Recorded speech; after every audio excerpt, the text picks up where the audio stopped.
একটু একটু বোনা স্বপ্নের জাল, একটু রচনা করা স্বপ্ন সকাল, ধাপে ধাপে সামনে এগিয়ে চলা, নিজের কথাগুলো নিজে বলা।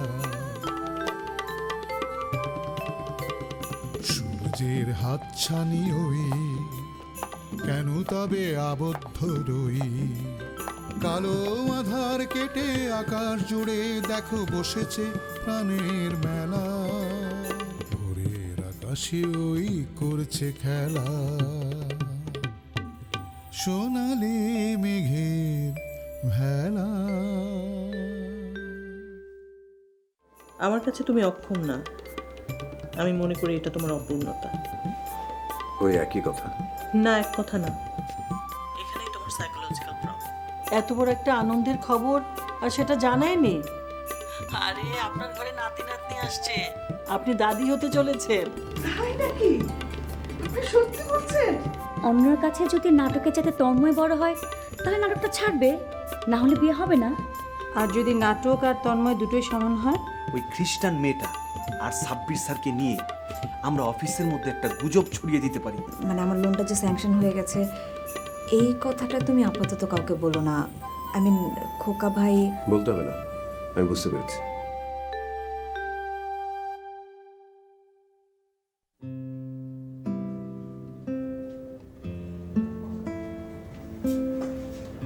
তুমি কি গো, খবরের কাগজ নিয়ে এখনো বসে আছো? বাজারে যেতে হবে না? আবার বাজারে কেন? ওমা, বৌমাকে দেখতে যাব, মিষ্টি টিষ্টি নিয়ে যাব না? ও, সেটা যাওয়ার পথে নিয়ে গেলেই হবে। শোনো, আমি ঠিক করেছি বিয়ানের জন্য একটা, বৌমার জন্য একটা শাড়ি নেব। এখন শাড়ি কেন? আমি তো যতদূর জানি বাচ্চা হওয়ার পর মুখ দেখতে যাওয়ার সময় শাড়ি দিতে হয়। সে হোক, আমি এখনই দেব। প্রথম বাচ্চা আসছে সংসারে। ঠিক আছে, দাও, তোমার যখন ইচ্ছে হয়েছে। কিন্তু এখন তো মাসের শেষ, বাড়ি ভাড়াটা আদায় হোক, তারপর দিও। টাকার জন্য তোমাকে ভাবতে হবে না, টাকা আমি দেব। তুমি কোত্থেকে টাকা দেবে? আছে।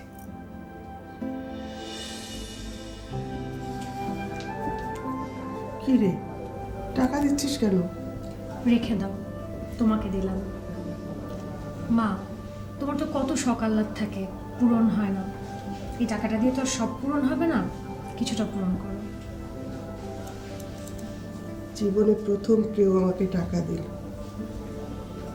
খুব ভালো লাগছে। দোয়া করি মা। তোমাকে এ নিয়ে ভাবতে হবে না, তুমি ওঠো তো, পেপার রাখো। আচ্ছা আচ্ছা, তা আমি বলি কি যে একবারে বেরোই, যা কেনার রাস্তা থেকে কিনে ওখান থেকে চলে যাব। তাই করো, তুমি এখন ওঠো তো, আমি অনন্যাকে ফোন দিয়ে দিয়েছি, ও ওই দিক দিয়ে চলে যাবে। ও, নাতি পেটে নাতি এত উতলা, আর নাতি ঘরে এলে যে কি করবে। দেখো কি করব। চলো তাড়াতাড়ি রেডি হবে, ওঠো ওঠো। চলো।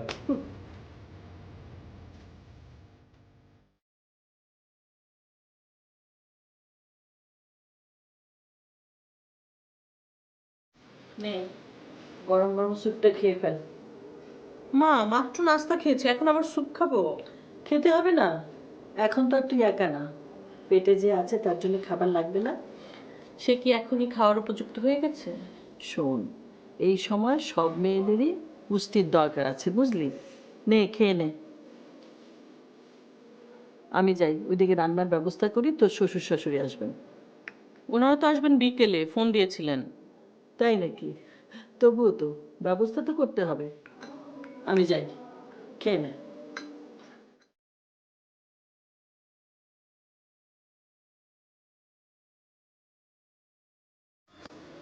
হ্যালো, স্যুপ খাবেন?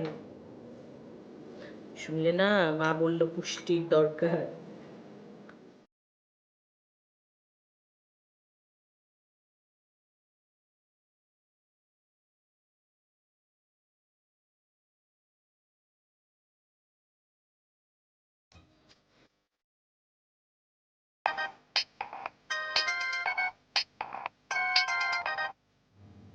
বলো। তুমি কালকে আমাকে কিছু ইম্পর্টেন্ট কোশ্চেন করেছিলে না? এখন আমি তোমাকে একটা ইম্পর্টেন্ট কোশ্চেন করব। কি প্রশ্ন? এই যে তুমি বাবা হচ্ছ, খুশি হনি? কি হলো, উত্তর দিচ্ছ না যে? এই প্রশ্নের উত্তর জানাটা কি খুব জরুরি? হ্যাঁ, খুব জরুরি। তোমার কি মনে হয়? প্রশ্নটা আমি তোমাকে করেছি। এই প্রশ্নের উত্তর আমি তোমাকে দিতে পারবো না। কেন পারবে না কেন? সেটা তুমি অনুমান করো। আমি কাজে ব্যস্ত আছি, রাখছি।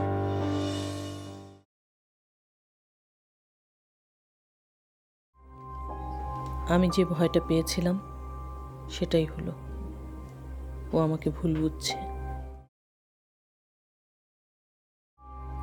কিভাবে আমি এখন বোঝাবো এই বাচ্চা আমার, তোমার? কিভাবে? তুমি আমাকে যতই ভুল বোঝো, আমি তো জানি এটা আমাদের বাচ্চা, তুমি ওর বাবা। হ্যালো। কিরে, রিপোর্ট কি আসলো না আসলো কিছুই তো জানালি না।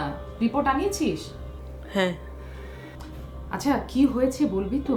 শোনার জন্য তো আমার মনটা একদম ছটফট করছে রে। তুই যেটা বলেছিস সেটাই।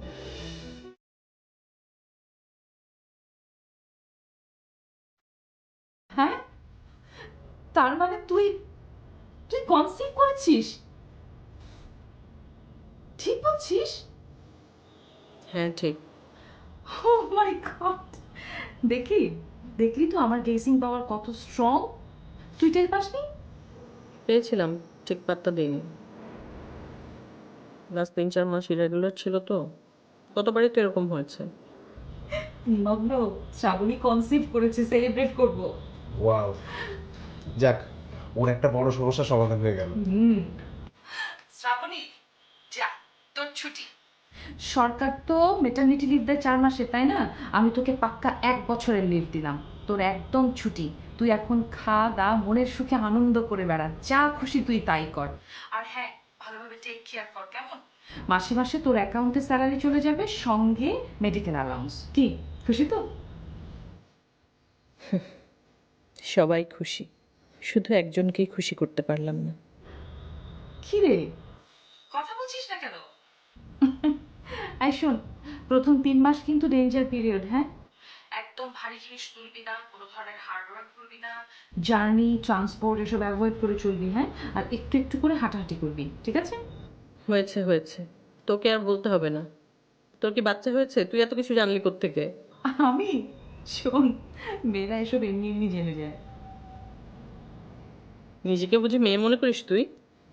করি না, কিন্তু তোর কথা শুনে এখন মনে করতে ইচ্ছে করছে। সামনেই তো আছে, প্রপোজ করে ফেল। তুই বলতে না পারলে বল, আমি বলে দিই। কি বলবো? চুপ, একদম চুপ, একটাও কথা বলবি না। শোন, এখন রাখছি, হ্যাঁ? পরে কথা হবে। By, take care. ওকে, শোন, মা তোকে আসতে বলেছে।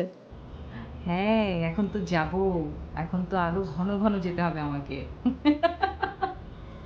রাখছি, হ্যাঁ? Take care, bye. বাই। হ্যাঁ সাবির, এসো বসো। বিয়ে করেছো কত বছর? স্যার, বছর 6 হবে। বাচ্চার কাছে আছে? জি না স্যার। নিয়ে ফেলো, নিয়ে ফেলো। শোনো সাব্বির, যে জন্য তোমাকে ডাকলাম, আমি এই অফিসে যে কজনের নাম সবসময় শুনি, তার মধ্যে তুমি একজন। নিজেও দেখলাম তোমার কাজকর্ম বেশ পরিষ্কার, কোথাও কোনো সমস্যা নাই। সার্ভিস বুকেও তোমার গুড মার্ক আছে। You are really an honest and expert guys. Thank you sir. Sabir, আমার কানে একটা খবর এসেছে, সামহাও কেউ না কেউ তোমার পিছনে লেগেছে। কি শুনছেন স্যার? না, তেমন কিছু না। একজন ইয়াং গার্ল মনে হয় তোমার এখানে মাঝে মধ্যেই আসে। ওই যে মেয়েটার বাবার নামে তুমি লোন দিলে। ও, আপনি স্যার মারিয়াঞ্জেলের কথা বলছেন?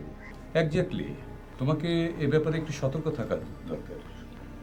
কেন স্যার, কি হয়েছে জানতে পারি? অফিসে তোমাকে নিয়ে আর মারিয়া অ্যাঞ্জেলকে নিয়ে বেশ কানাঘুষা চলছে। কে বলতো স্যার? আপনি শুধু ওর নামটা একবার বলেন, আমি ওর জিভ টেনে ছিঁড়ে ফেলবো। হ্যাঁ সাব্বির, উত্তেজিত হয়ে না। স্যার আমি অবশ্য নামটা জানতে পারবো, কিন্তু আপনি বললে স্যার আমি অফিসিয়ালি অ্যাকশনটা নিতে পারতাম। শোনো সাব্বির, আমি এসব খুব একটা পাত্তা দিচ্ছি না। ওরা যেটা ইন্ডিকেট করছে, মেয়েটা তোমাকে প্রলুব্ধ করে লোন আদায় করে নিচ্ছে, আর তুমি মেয়েটির ফাঁদে পা দিয়েছো। স্যার আমি তো আপনাকে সব কিছুই খুলে বলেছি, প্রত্যেকটা স্টেপ আপনার কনসার্ন নিয়েই আমি এগিয়েছি। আমি জানি, সব জানি, তবু বলবো তুমি মেয়েটার সাথে কটা দিন মেলামেশা কম করো। কেন স্যার? একজন মতলববাজ ডিসঅনেস্ট মানুষের কাছে আমি কেন হার মানব? কিন্তু প্রতিপক্ষকে কেন তুমি সুযোগ তৈরি করে দেবে? এখানে তো স্যার আমি কোনো ইলিগাল কাজ করিনি। মারিয়া অ্যাঞ্জেলের কথা শুনে আমার খুব খারাপ লেগেছিল। তারপর ওর বাবা যখন আমাকে ধরে কান্নায় ভেঙে পড়ছিল, তখন স্যার আমি মানুষ হিসেবে বিবেচনা করছি। স্যার একটি স্টাবলিশ অর্গানাইজেশন যাদের এক্সপিরিয়েন্স আছে, তাদেরকে স্যার যদি আমরা একটু সাপোর্ট করি, তাহলে ওরা স্যার খুব অনায়াসে দাঁড়িয়ে যেতে পারে, আর তাতে করে তো স্যার আমাদেরই লাভ হবে। তাছাড়া স্যার আমি তো লোন রিকভারির পূর্ণ দায়িত্ব নিয়েছি। আমি সবই জানি সাব্বির। দেখো, আমি আসলে তোমাকে এই ট্র্যাপ থেকে সেভ করতে যাচ্ছি। তুমি যদি আমার পয়েন্ট অফ ভিউটা না বোঝো, তাহলে আমার বলার কিছুই নাই। ওকে স্যার, আপনি যখন বলছেন তখন অবশ্যই আমি শুনব। আপনার কথাকে স্যার আমি সবসময় অনার করি। Thank you Sabbir. দেখো, এই দিনে দিনে মানুষের সব কিছু নষ্ট হয়ে যাচ্ছে, এর মধ্যেই আমাদেরকে চলতে হবে। Thank you so much sir. Thank you. আপনি অন্তত আমাকে ভুল বোঝেন। Thank you Sabbir.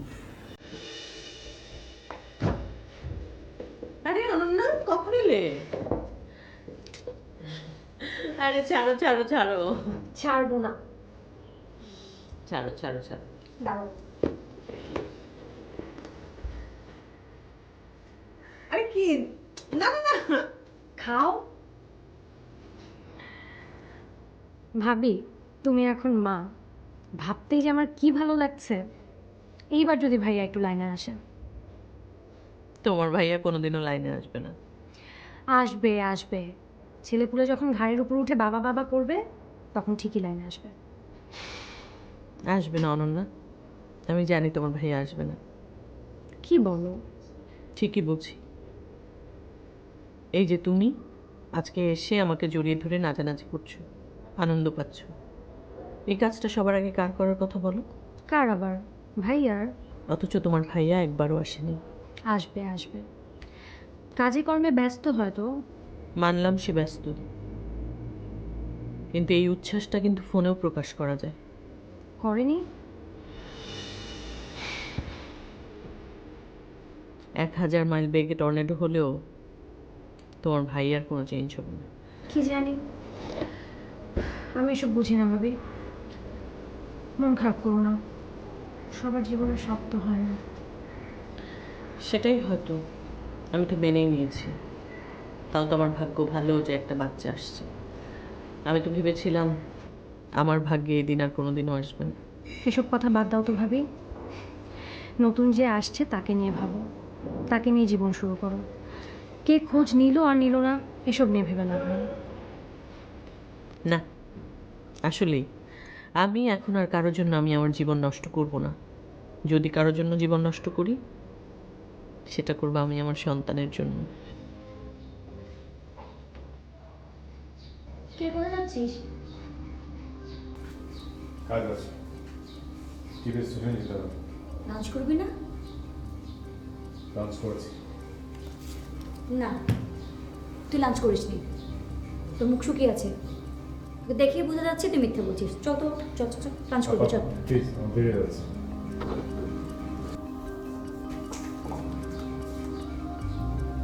বেচারা কষ্ট পেয়েছে। তুই বেশ চালাক নাসরিন। তুই বিয়েতে রাজি না এই কথাটা বললে সবাই তোর দিকে আঙুল তুলতো, এই জন্য তুই এমনভাবে শর্তটা দিলি যাতে সাপও মরে লাঠিও না ভাঙে। বেশ করেছি, আমার যা ইচ্ছে হয়েছে তাই করেছি। শোন শোন নাসরিন, মাথাটা ঠান্ডা কর, মাথা গরম করিস না। তুই শর্তহীনভাবে না বিয়েটা মেনে নে। তুই দেখছিস না তন্ময় কষ্ট পাচ্ছে। না, আমার ডিসিশন থেকে কেউ এক চুলও নাড়াতে পারবে না। ঠিক আছে, তুই না নড়লি, কিন্তু ওরা যদি পাশ কাটিয়ে চলে যায়? অসম্ভব, কোনোভাবেই সম্ভব না। তুমি কি বলতে চাও আপা? বলতে চাচ্ছি, তুই শক্ত হয়ে দাঁড়িয়ে রইলি, কিন্তু ওরা দুজন তোকে পাশ কাটিয়ে বিয়ে করে বউ নিয়ে একেবারে এই বাড়িতে এসে উঠল, তখন কি করবি? তাড়িয়ে দিবি? এসব কুমন্ত্রণা তুমি ওদের কান দিচ্ছ, আমার ভাইকে আমার নামে বিষ ঢালছ। খুব খারাপ হয়ে যাচ্ছে আপা। আমি বেশ ছাড়বো কিসের জন্য? ওরা কেউই বাচ্চা না, দুজনেই অ্যাডাল্ট। আর ওরা যদি নিজেরা ডিসিশন নিয়ে বিয়ে করে, তাহলে আমি যেমন আটকাতে পারবো না, তুইও পারবি না। আমি আটকাবই। নাটক যদি না ছাড়ে, ওই মেয়ের সাথে আমি বিয়ে কিছুতেই হতে দিব না। ওকে, তাহলে পারলে আটকা।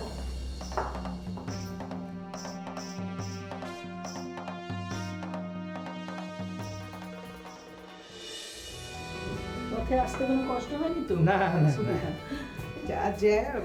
বাবা আসসালামু আলাইকুম। ওয়ালাইকুম আসসালাম। ভালো থেকো মা, রত্নকর বাবা মা। হ্যাঁ মা, ভালো থেকো। কি যে খুশি হয়েছি মা, তোমার কোল জুড়ে একদম ফুটফুট একটা বাচ্চা হোক।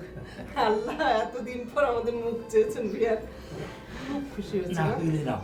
এই যে মা, এটা তোমার জন্য শাড়ি। বেয়ান, এটা আপনার জন্য শাড়ি। এসব আবার কেন করতে গেলেন বেয়ান? কি আর করলাম। বেয়ান, রান্না চলিয়ে দিন। আজকে আপনার হাতে রান্না না খেয়ে যাব না। সে আর বলতে হবে না, সে ব্যবস্থা আমি আগেই করে রেখেছি। শ্রাবণী, যা সাব্বিরকে একটা ফোন দে, অফিস শেষ করে চলে আসতে বল।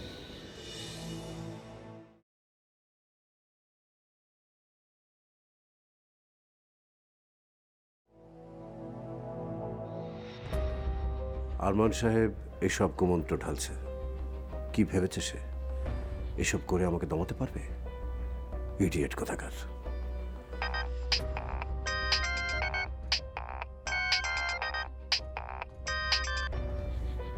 হ্যাঁ বলো। শোনো, বাবা মা অনন্যা সবাই এসেছে, তুমি অফিস থেকে এখানে চলে এসো সরাসরি। শুনতে পেয়েছো? সম্ভব না, আমার কাজ আছে। অফিস শেষে আবার কি কাজ? সব কৈফিয়ত তোমাকে দিতে হবে নাকি? আমার কত জায়গায় কত রকম কাজ থাকে তুমি জানো? আচ্ছা ঠিক আছে, যত রাত হোক তুমি এখানে চলে এসো। বললাম তো যেতে পারবো না। শোনো, মা বলেছেন আসতে। মাকে বলে দাও আমি কাজে ব্যস্ত আছি।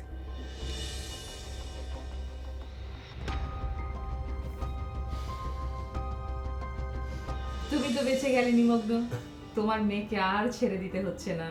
হ্যাঁ, শ্রাবণী এখন নিজে মা হচ্ছে, ও আর মিমকে চাইবে না। আর আমি কিন্তু এমনি তো ভীষণ খুশি জানো, এখন সাব্বির ভাই আর শ্রাবণীর রিলেশনটা অনেক ডেভেলপ করবে। Relation develop? হ্যাঁ। কি হলো? হলেই ভালো। আচ্ছা, তোমাদের দুজনের মাঝেও তো মিম এসেছিল, কিন্তু তোমাদের রিলেশনটা কেন ডেভেলপ করলো না? হ্যাঁ সেই। আচ্ছা বাদ দাও, এসব রিলেশন টিলেশন আমার কাছে বোগাস মনে হয়। শোনো, তুমি শ্রাবণীকে 1 বছরের মেটারনিটি লিভ দিয়ে দাও। আর হ্যাঁ, ওর স্যালারিটা যাতে মাসে মাসে ঠিকভাবে ওর অ্যাকাউন্টে চলে যায় সেটা তুমি দেখো। আর আমি ওর সঙ্গে কমিটমেন্ট করেছি যে ওর সমস্ত ধরনের মেডিকেল সাপোর্ট আমরা দেব, সেক্ষেত্রে ওদিকটাও যেন ঠিকভাবে হয় সেটা তুমি নিজে দেখবে। বাট এনিওয়ে, আমাদের তো আসলে শ্রাবণীর একটা রিপ্লেসমেন্ট দরকার। বদমাইশ, তুই কি ভেবেছিস? হ্যাঁ, আমি সেটা ভাবিনি। উপমা প্লিজ কন্ট্রোল ইউর ল্যাঙ্গুয়েজ। অফিসের মধ্যে তুই তো কারি, এটা কিরকম?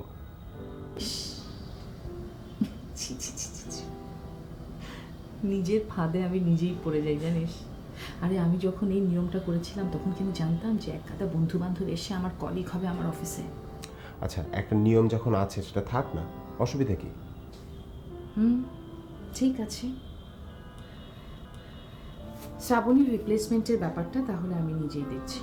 ওকে ওকে।